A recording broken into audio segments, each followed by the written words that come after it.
আসসালামু আলাইকুম এভরিওয়ান। আশা করছি যে যেখান থেকে দেখছেন সবাই ভালো আছেন। আলহামদুলিল্লাহ আমরাও ভালো আছি। আজকে যে ভিডিওটা শেয়ার করছি সেটা বেসিক্যালি অনেকদিন আগের রেকর্ড করা। আমার হাজবেন্ড যেদিন তার জাপানের নাগরিকত্ব প্রসেসিংয়ের ফাইনাল ইন্টারভিউটা দিতে গেছিল সেদিনকার রেকর্ড করা ভিডিও সেটা। আমাদের ইন্টারভিউ ছিল সকাল 9টায়, যেহেতু আমারও ইন্টারভিউ আছে তার সাথে, এই জন্য আমরা শেহরিজকে স্কুলে দিয়ে মানে ডে কেয়ারে দিয়ে আমরা চলে যাচ্ছি। আর আমার হাজব্যান্ড যেহেতু চিবা থেকে অ্যাপ্লিকেশন করেছে, আমাদের ব্রাঞ্চটা ছিল কাশিওয়া ব্রাঞ্চ, হোমকিউকো যেটা। তো আমাদের বাসা তো আবিকো থেকে কাশিওয়া সেই ব্রাঞ্চে যেতে আমাদের মাত্র গাড়িতে 5 মিনিট সময় লেগেছে। হাতে যেহেতু আমাদের অনেকটা সময় ছিল, সে হচ্ছে বাবাকে বলছিল যে তুমি কফি টফি খাবা কিনা। আসলে কি কফি খাবো, এত পরিমাণে টেনশনে ছিলাম। একদম প্রথমে আমার হাজব্যান্ডের একটা রিটেন এক্সাম হয়েছিল, তো আমরা একটু ভেবেই নিয়েছিলাম যে পরবর্তীতে আর কোনো রিটেন এক্সাম হবে না। যদিও এটা আমরা 100% শিওর ছিলাম না, তবে আমি মনে মনে ভেবেছিলাম যে আর হয়তো পরীক্ষা হবে না।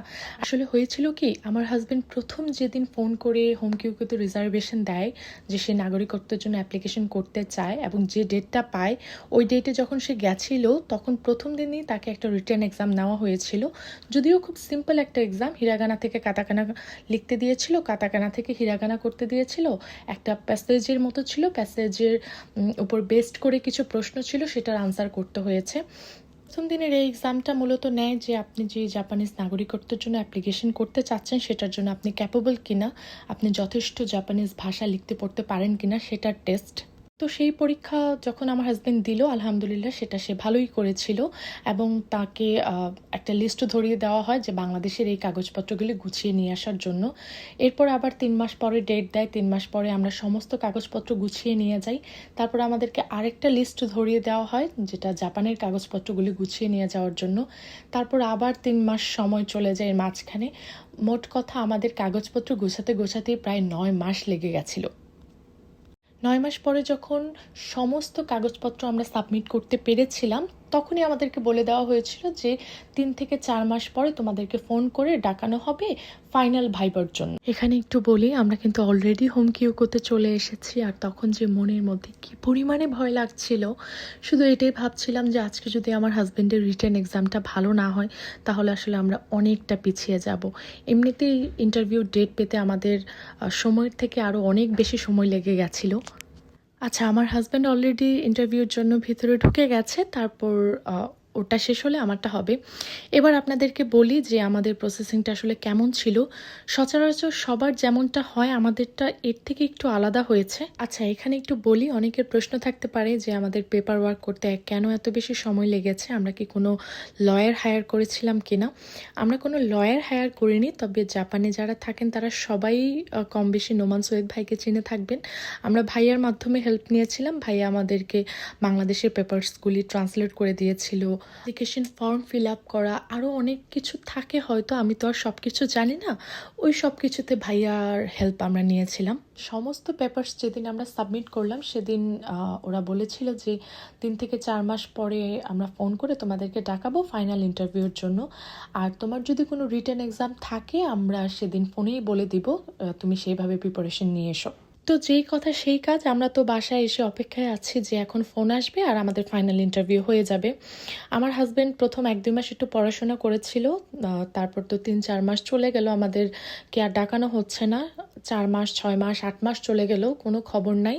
আমার হাজব্যান্ড একবার হোমকিউকোতে ফোন করে খোঁজ নিয়েছিল যে কেন তাকে এখনও ডাকানো হচ্ছে না, কোনো সমস্যা আছে কিনা বা তার পেপারস কোনো কিছু মিসিং আছে কিনা।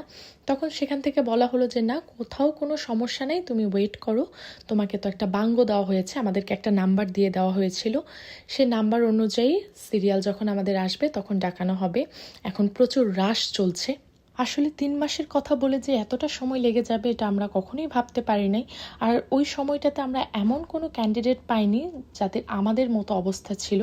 শুধু আমার ফ্রেন্ডের থেকে একজনের কথা শুনেছিলাম, তার হাজব্যান্ডেরও নাকি এরকম হয়েছিল, 1 বছর পরে ডাকিয়েছে, সেটা আবার টোকিওতে। তারপর 1 বছর পরে ফাইনাল ভাইবা হয়ে তাকে 1 মাস পরে রেজাল্ট দিয়ে দিয়েছে। তো যখন অনেকটা সময় চলে গেছিলো, আমার হাজব্যান্ডও পড়াশোনা সব কিছু বাদ দিয়ে দিয়েছে। আসলে এটা একটা মেন্টাল ট্রমার মতো, যে কি হবে না হবে, কবে ডাকাবে, আমরা শুধু আশায় বসে থাকি। মাসের পর মাস যায়, আমাদের কোনো কল আসে না। এতটা সময় যখন পার হয়ে গেছিল তখন আসলে আমি আমার হাজব্যান্ডকে বলেছিলাম যে এতটা সময় যখন চলে গেছে তোমার মনে হয় আর রিটেন এক্সাম হবে না, আর পড়াশোনার দরকার নেই। আসলে দরকার নেই এই কথা আমি তাকে বলি নাই, সেও আসলে পড়তে চায় নাই আর আমিও তাকে জোর দেই নাই। তারপর হঠাৎ করে একদিন গত বছর জুলাই মাসে আমাদের কল আসলো যে তোমাদেরকে ইন্টারভিউর জন্য ডাকানো হচ্ছে, অমুক তারিখে তোমরা ইন্টারভিউ দিতে আসো। আর সাথে আরেকটা সুখবরও দিল যে আমার হাজব্যান্ডের আবার রিটার্ন এক্সাম হবে। আর এটা শুনে মানে এক্সামের কথা শুনে আমাদের দুজনের মাথার উপর যেন আকাশ ভেঙে পড়ছে। এমনিতেই একটা বছর আমরা অপেক্ষা করেছি, একটা মেন্টাল ট্রমার মতো। আমার হাজব্যান্ড তখন বারবার বলছিল মানে যে সময়টাতে আমরা অপেক্ষা করেছি তখন, যে আমাকে নাগরিকত্ব দিলে দেখ, না দিলে না দেখ, ইন্টারভিউটা শেষ করে আমাকে দ্রুত রেজাল্টটা দেখ, কারণ এই রেজাল্টের জন্য আমাদের অনেক কিছু আসলে পজ হয়েছিল। আর আসলে এটা এমন কোনো এক্সামও না যেখানে পার্টিকুলার কোনো সিলেবাস আছে যে আপনি সিলেবাস কমপ্লিট করে গেলেন সেখান থেকে আপনাকে প্রশ্ন আসবে, আনসার করবেন আপনি। এখানে কোনো সিলেবাস নাই, কি লিখতে দেয়, কি জিজ্ঞেস করে এটা কারোর জানা নেই। তবে আমাদের পরিচিত আগে যারা নাগরিকত্ব পেয়েছে তাদের যেমন পরীক্ষা হয়েছিল তাদের থেকে আমরা কিছু আইডিয়া নিয়েছিলাম, এবং সেই হিসেব মতো শিরিচের বাবা মানে আমার হাজব্যান্ড প্র্যাকটিস করে গেছিল। আমাদের ইন্টারভিউর কল আসার পর মাঝে দিয়ে 20 থেকে 25 দিনের মতো সময় আমরা পেয়েছিলাম। তখন সেই রেজার বাবা বেশ প্র্যাকটিস করেছিল। দেখেন আমার জামাই লিখে খাতা ভরে ফেলছে। সত্যি বলতে জব করে বাসায় আসার পর যতটুকু সময় পেয়েছে ততটুকুই করেছে। আসলে কার পড়তে মনে চায় বলেন, এই বয়সে কি পড়াশোনা করতে কারোর ভাল লাগে?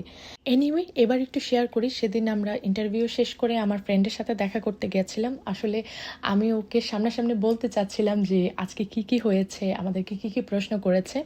এটার পিছনেও কারণ আছে। পুরো জার্নিটাতে আমি আমার ফ্রেন্ডের সাথে এই বিষয়ে অনেক ডিসকাশন করতাম, কারণ আমার ফ্রেন্ডও ওই সময়টাতেই নাগরিকত্বের জন্য অ্যাপ্লিকেশন করেছিল। আর আলহামদুলিল্লাহ আমাদের পরেও অ্যাপ্লিকেশন করে আমাদের অনেক আগে কিন্তু ও রেজাল্ট পেয়ে গেছে। ইভেন আমাদের তখনও ফাইনাল ইন্টারভিউর জন্য কলও আসে নাই, তখনই ও রেজাল্ট পেয়ে গেছে। আলহামদুলিল্লাহ ওর লাকটা খুব ভালো, ওই বারাকি ক্যান থেকে অ্যাপ্লিকেশন করেছিল। ইন্টারভিউ শেষ করে যখন আমি আমার ফ্রেন্ডের সাথে কথা বলছিলাম, ও তখন বললো যে বিকেলে তো সময় আছে, তাহলে চলো দেখা করি, আমরা বসে কথা বলা যাবে। আর আমিও চাচ্ছিলাম যে আজকে যেহেতু আমাদের ইন্টারভিউটা ভালো হয়েছে, আমরা যেহেতু নিজেরা স্যাটিসফাইড ছিলাম, তো সেই দিনটা আমার ফ্রেন্ডের সাথে সেলিব্রেট করতে। কারণ ওই যে বললাম ও আমাদের সাথেই অ্যাপ্লিকেশন করেছিল, ওর অভিজ্ঞতাগুলিও আমাদের সাথে শেয়ার করতো। যেহেতু ওর ইন্টারভিউটা আগে হয়ে গেছিল, ওর থেকে বিভিন্ন হেল্পও আমরা পেয়েছি। ও ফাইনাল ইন্টারভিউর দিন আমাদেরকে অনেক হেল্প করেছিল যে এভাবে এভাবে করলে মনে হয় ভালো হয়, এই প্রশ্নের আনসার এভাবে দিলে মনে হয় ভালো হয়। তো এই জন্য আমি চাচ্ছিলাম যে ওর সাথে দেখা করে আমি এই দিনটাকে সেলিব্রেট করি। আচ্ছা, এবার আসি ইন্টারভিউ নিয়ে, যে আমার হাজব্যান্ডকে কী প্রশ্ন করেছিল ইন্টারভিউতে, আমাকেই বা কী প্রশ্ন করেছিল। ইন্টারভিউতে কী প্রশ্ন করবে আপনাকে সেটা পুরোপুরি আপনার তান্তর উপর ডিপেন্ড করে। এখানে কোনো নির্দিষ্ট প্রশ্ন সেট করা নেই যে সবাইকে একই রকম প্রশ্ন করবে। তবে কিছু পার্টিকুলার প্রশ্ন সবাইকেই করে, সেটা হচ্ছে আপনার জব নিয়ে অনেকক্ষণ কথাবার্তা চলে। আমি যতজনের থেকে শুনেছি অধিকাংশ সময়টাই ওরা পার করে কাজের বিষয়ে কথা বলে। আপনি কি কাজ করেন, আপনি যে ক্যাটাগরিতে আছেন মানে আপনার ভিসা ক্যাটাগরি যেটা, আদৌ সেই কাজ করছেন কিনা। বাংলাদেশে ভাই বোনের কথা অনেকে জিজ্ঞেস করে। জাপানের নাগরিকত্ব আপনি কেন নিতে চান সেই বিষয়ে প্রশ্ন করে। ইভেন আমি এটাও শুনেছি একজনের থেকে যে বাংলাদেশে আপনার যদি কোনো প্রপার্টি থেকে থাকে, এখন তো আপনি জাপানের নাগরিকত্ব হয়ে যাবেন, মানে নাগরিকত্ব নিয়ে ফেলবেন, আর সেই ক্ষেত্রে আপনার বাংলাদেশের প্রপার্টি আপনি কি করবেন, সেটাকে জাপানে নিয়ে আসবেন কিনা বা কি করবেন, ফ্যামিলিকে কীরকম সময় দেন, মানে খুঁটিনাটি অনেক কথা জিজ্ঞেস করে। সেটা ওই যে বললাম তান্তর উপর ডিপেন্ড করে, আপনার তান্ত কি কি আপনার থেকে জানতে চায় সেটা পুরোটাই তার উপর নির্ভর করছে। তবে আমার হাজব্যান্ডকে যেটা নিয়ে আসলে অনেক ঘুরিয়ে পেঁচিয়ে প্রশ্ন করেছে সেটা হচ্ছে, সে যখন ওই কোম্পানিতে ছিল সে কোম্পানিতে কিন্তু সে প্রায় 5 বছর কাজ করছে। তবে আগের কোম্পানি থেকে সে ভিসাটা রিনিউ করি সে কোম্পানিটা ছেড়ে দিয়ে নতুন কোম্পানি, মানে তখন সে স্টিল যে কোম্পানিতে ছিল সেটাতে জয়েন করেছিল। তো তান্ত বারবার জিজ্ঞেস করছিল যে আগে তো তুমি ভিসাটা রিনিউ করার পরপরই কোম্পানিটা চেঞ্জ করে ফেলেছো, এখনও কি তোমার সেরকম কোনো চিন্তাভাবনা আছে কি না, নাগরিকত্ব রেজাল্ট পাওয়ার পরপরই কি তুমি কোম্পানি চেঞ্জ করে ফেলবা কি না। তো আমার হাজব্যান্ড একটু ডিপ্লোম্যাটিক আনসার দিয়েছে যে আমার আগেও তেমন কিছু আমি প্ল্যান করি নেই, এখনও আমি তেমন কিছু প্ল্যান করে রাখি নাই। যদি আমি ভালো অপরচুনিটি পাই, সুযোগ সুবিধা পাই, ভালো স্যালারি পাই, তাহলে আমি কেন চেঞ্জ করব না। আর এই ছিল আমার হাজব্যান্ডের ইন্টারভিউ। খুব বেসিক কিছু প্রশ্ন তাকে করেছিল, অত আহামরি কোনো কিছু জিজ্ঞেস করে নাই। অন্যান্য তান্তরা অনেক কিছু জিজ্ঞেস করে, বাংলাদেশের ভাই বোন এই সেই হাবি জাবি। আমার হাজব্যান্ডকে তার তান্ত তেমন কিছু জিজ্ঞেস করে নাই। এবার আসি আমার ইন্টারভিউর কথায়। আমি তো শুনেছিলাম যে অনেক কিছু জিজ্ঞেস করবে, কারণ এর আগে আমার ফ্রেন্ডের যখন ইন্টারভিউ ছিল, আমার ফ্রেন্ডের ওয়াইফকে কিন্তু অনেক কিছু জিজ্ঞেস করেছিল। তবে আমাকে তেমন কিছু জিজ্ঞেস করে নাই, জাস্ট হচ্ছে আমার নামটা দেখিয়ে বলেছে যে নামটা ঠিক আছে কিনা, আর আমি কেন নাগরিকত্বের জন্য অ্যাপ্লিকেশন করি নাই সে কারণটা জিজ্ঞেস করেছে। আমার মেয়ে নাগরিকত্ব নিচ্ছে, সেটাতে আমি রাজি আছি কিনা সেটা আমাকে জিজ্ঞেস করেছে। তো আমি বলেছিলাম যে আমি এখনও নিজেকে অতটা ক্যাপেবল মনে করি না, আমি অত ভালো লিখতে পড়তে পারি না, আমি এখনও শিখছি, দেখা যাক সামনে আমিও অ্যাপ্লিকেশন করব। আর আমি তো শুনেছিলাম আমার এক আপুর যখন ইন্টারভিউ হয়েছিল, সে বলেছিল যে তাকে তার বিয়েতে কতজন মানুষ এসেছিল, তারা বিয়ের পর কোথাও হানিমুনে গেছিল কিনা সেগুলিও পর্যন্ত জিজ্ঞেস করেছে। ও যে বললাম টানতো আপনার থেকে কি কি জানতে চায় সেটা সম্পূর্ণ তার উপর ডিপেন্ড করছে। আচ্ছা, আরেকটা প্রশ্ন সবার থাকে, যে প্রশ্নটা আমাদেরও ছিল, সেটা হচ্ছে যেই কোম্পানিতে আপনি কাজ করছেন সেই অফিস ওরা ভিজিট করতে যায় কিনা বা অফিসে ফোন করে কিনা। ফোনের যে বিষয়টা, বেশিরভাগ মানুষকেই ফোন করে, তবে ফোন করলেও আপনাকে সেটা ওরা বলে দিবে যে তোমার অফিসে ফোন করা হবে আজকে বা কালকে বা এক সপ্তাহের মধ্যে। আর ভিজিট করলে তো অবশ্যই বলে যাবে যে আমরা অমুক দিন তোমার অফিসে এসে দেখবো যে অ্যাকচুয়ালি তুমি কি কাজ করো। তবে আমার হাজব্যান্ডকে কোনোটাই করেনি, আমার হাজব্যান্ডকে বলেনি যে আমি তোমার অফিসে ফোন করব।